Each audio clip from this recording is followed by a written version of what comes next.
Handa ka na bang intindihin ang mga panaginip mo? Halika, pasukin natin ang kakaibang mundo ni Freud ng mga simbolo at sexualidad. Para kay Freud, ang mga panaginip ay hindi lang basta-bastang kwento.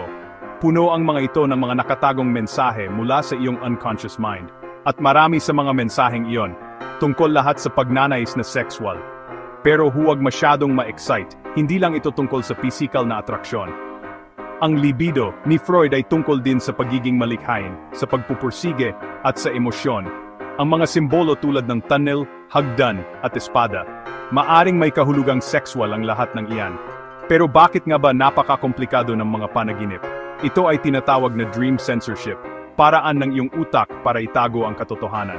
Naniniwala si Freud na ang ating mga karanasan noong bata pa tayo ang humuhubog sa mga pagnanais na ito. Kaya, sa susunod na managinip ka, tandaan, mas marami pang nakatago sa ilalim kaysa sa nakikita ng mata.